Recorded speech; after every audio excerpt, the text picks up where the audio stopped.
তোমরা সবাই নিশ্চয়ই অনেক ভালো আছো। এর আগের ভিডিওটিতে আমরা দেখেছিলাম যে গ্রামীণ সংস্কৃতিকে আমরা দুটি ভাগে ভাগ করতে পারি। একটি হচ্ছে সামাজিক অর্থনৈতিক জীবন ভিত্তিক এবং অপরটি হচ্ছে আনন্দ উৎসব এবং বিনোদন ভিত্তিক।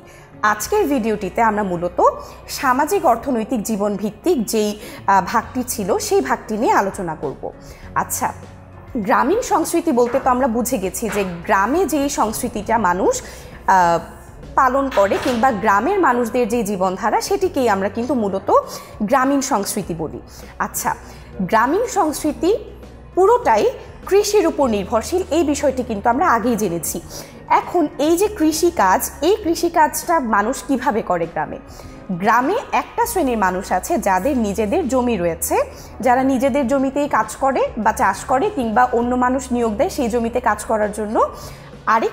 আরেকটি গ্রুপের মানুষ আছে যারা কি করে অন্যের জমিতে চাষাবাদ করে। এইভাবে করে কিন্তু নিজের জমিতে কিংবা অন্যের জমিতে ধান, গম, পাট এই ধরনের যে অর্থকরী ফসলগুলো সেই ফসলগুলো ফলিয়ে তারা কৃষিকাজ করছে। এখন এই যে কৃষিকাজে আমরা কি ব্যবহার করছিলাম? লাঙল ব্যবহার করেছি কিংবা ট্রাক্টর ব্যবহার করি। এই ট্রাক্টর কিংবা লাঙল এই দুটো জিনিসকে আমরা একসাথেই ব্যবহার করতাম। সভ্যতার আদিতে যেমন লাঙল ব্যবহার করা হয়েছিল, লাঙল দিয়ে জমি চাষ করতো, গরু দিয়ে জমি চাষ করতো, গরু দিয়ে টানিয়ে, তারপর দেহের শ্রম দিয়ে জমি চাষ করা হতো। কিন্তু যতই বিজ্ঞান আগাতে থাকলো, বৈজ্ঞানিক প্রযুক্তিগুলো কিন্তু আমরা কৃষিতে ব্যবহার করতে শুরু করলাম এবং লাঙল এবং গরু টানা মেশিনের জায়গায় আমরা কি করলাম? ট্রাক্টর ব্যবহার করছি, শ্যালো মেশিনের ব্যবহার করছি। শ্যালো মেশিনটা কিন্তু মূলত জল সেচ করার কাজে ব্যবহার করা হয়। এই যে বিভিন্ন জমিতে যে আমরা পানি দিই, এটা কিন্তু শ্যালো মেশিন দিয়ে ব্যবহার করা হয়। এরপরে আমাদের তো বাংলাদেশকে আমরা কি বলি? নদীমাতৃক দেশ বলি। তার মানে আমাদের নদী, নালা, খাল, বিল, পুকুর এরকম অনেক জলাশয় রয়েছে।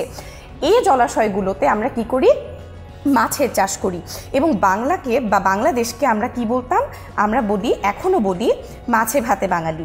এখন এই যে মাছের চাষ আমরা করছি, এই মাছগুলো কি সম্পূর্ণটাই আমাদের গ্রামে দরকার হচ্ছে না, কিন্তু এই মাছগুলো কিন্তু আমরা পরবর্তীতে শহরেও নিয়ে আসছি এবং শহরে নিয়ে এসে কিন্তু আমরা এখানে এগুলো বিক্রি করছি। এরপরে এই যে এটা যেমন বললাম, শহরে খাদ্যের যোগান দেয়া, কৃষি জমি থেকে চাষ করা যে অর্থকরী ফসলগুলো সেগুলো আমরা শহরে যোগান দিই। তারপর বিভিন্ন সময় যে আমরা মাছের চাষ করি এগুলো আমরা শহরে যোগান দিই। এরপরে গ্রামে আরেকটা যে বিষয় লক্ষ্য করা যায় সেটি হচ্ছে পোশাক পরিচ্ছদের পার্থক্য। গ্রামে এবং শহরে কিন্তু আমরা একটি উল্লেখযোগ্য পার্থক্য লক্ষ্য করতে পারি, সেটি হচ্ছে নারী পুরুষের পোশাকে। গ্রামে গেলে আমরা দেখতে পাবো নারীরা বেশিরভাগ সময় শাড়ি পরে থাকে এবং পুরুষদেরকে আমরা যথারীতি দেখি হচ্ছে লুঙ্গি কিংবা গেঞ্জি, শার্ট এই ধরনের পোশাকগুলো কিন্তু গ্রামে আমরা পরিধান করতে দেখি। এছাড়াও বিভিন্ন উৎসব পার্বণে কিন্তু পাঞ্জাবি পায়জামা পরতে দেখা যায়, মেয়েদেরকে শাড়ি পরতে দেখা যায়। এই বিষয়টি কিন্তু আবার শহরে একটু ভিন্ন। পাঞ্জাবি পায়জামা, লুঙ্গি কিংবা শাড়ির বদলে শহরের যে সংস্কৃতি সেখানে কিন্তু আমরা মেয়েদেরকে কিংবা ছেলেদেরকে শার্ট, প্যান্ট, সালোয়ার কামিজ এগুলো পরতে দেখি। বাড়িঘর গ্রামে যদি আমরা যাই তখন আমরা কি দেখব? খড়ের তৈরি ঘর বা টিনের চালের তৈরি ঘর, তারপর হচ্ছে মাটির ঘর। এই বিষয়গুলো কিন্তু গ্রামে বেশি করে লক্ষ্য করা যায়। অপরদিকে শহরে যখন আমরা আসবো তখন কিন্তু আমরা ইটকাঠের দালানগুলো লক্ষ্য করতে পারবো। এবার যদি আসি যাতায়াতের বাহন, গ্রামে আমরা গেলে কি দেখি?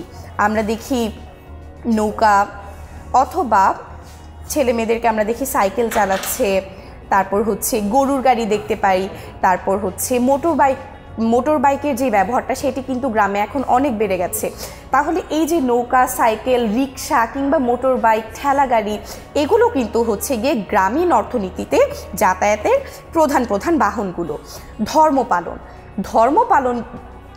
ধর্মপালনের বিষয়গুলো যদি আমরা দেখি তাহলে আমরা দেখতে পাবো শহরের মতো এখানেও 2টি করে ঈদ পালন করা হয়।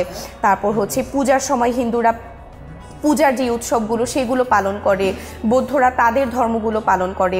দেখা যায় যে গ্রামীণ সংস্কৃতিতে কিন্তু এই যে আমরা যে বিষয়গুলো দেখলাম, যে কৃষি, মাছের চাষ, শহরে তাদের খাদ্যের যোগান দেয়া, পোশাক পরিচ্ছদের পার্থক্য, বাড়িঘরের যে ভিন্নতা, তারপর যাতায়াতের বাহনের যেই একটি বিষয়, কিংবা এই যে ধর্মীয় অনুষ্ঠানগুলো, এই বিষয়গুলো দিয়ে কিন্তু আমরা আমাদের গ্রামীণ সংস্কৃতিকে বিশ্লেষণ করতে পারি। এখন তোমাদের জন্য একটা ছোট্ট প্রশ্নটি হচ্ছে, কৃষিতে কোন মেশিন দিয়ে জলসেচ করা হয়? অর্থাৎ কৃষিকাজে বৈজ্ঞানিক পদ্ধতির ব্যবহার বা বৈজ্ঞানিক প্রযুক্তির ব্যবহারের কারণে আমরা অনেকগুলো নতুন নতুন যন্ত্রপাতির ব্যবহার শুরু করেছি, যার একটি হচ্ছে যে মেশিনটা দিয়ে জলসেচ করা হয়। এই মেশিনটির নাম তোমরা আমাকে কি করবে, কমেন্ট করে উত্তরটি জানিয়ে দিবে। তোমরা সবাই খুব ভালো থেকো।